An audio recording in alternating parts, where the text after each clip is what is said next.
ରାତିର ବଳିଥିବା ଖାଦ୍ୟ ମୁଁ ଫୋପାଡ଼େ ନାହିଁ, ବାହାରକୁ ଆସିକି ବାହାରେ ବୁଲୁଥିବା ବୁଲା କୁକୁରମାନଙ୍କୁ ଖାଇବାକୁ ଦେଇଦିଏ। ତ ମୋତେ ଡର ଲାଗୁଛି ତାଙ୍କୁ ପାଖରେ ଦେବା ପାଇଁ, ସେଥିପାଇଁ ମୁଁ ଦୂରରୁ ଥାଇକି ଢାଳି ଦିଏ। କିଛି ସମୟ ପରେ ତାଙ୍କୁ ଡାକ ଦେଲେ ସେମାନେ ଦୌଡ଼ିକି ପଳେଇ ଆସନ୍ତି। ଏଠି 2 ଜଣ ଦୌଡ଼ିକି ଆସିଥିଲେ, ଯିଏ ଆସିଲା ଖାଦ୍ୟ ପାଖକୁ ଫାଷ୍ଟ ସିଏ ଖାଇଲା, ଆଉ ଯିଏ ସାଇଡ଼ରେ ରହିଲା ଠିଆ ହେଲା। ଆଉ ବହୁତ ହଇରାଣ କରନ୍ତି ଏମାନେ ରାସ୍ତାରେ ଗଲାବେଳେ ଲୋକମାନଙ୍କୁ।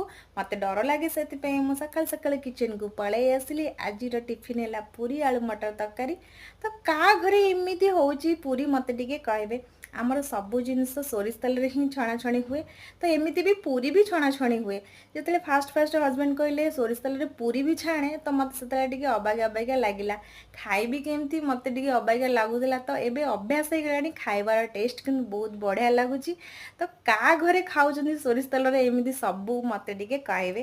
ତ ଏଇଠି ମାଆ ଛୁଆ ଆମେ ଖାଇବାକୁ ବସିଗଲୁ। ସକାଳର ଟିଫିନ୍ କରିନଥିଲୁ, ଗାର୍ଗୀର ଏକ୍ଜାମ୍ ଚାଲିଛି, ତ ମାଆ ଛୁଆ ଏଠି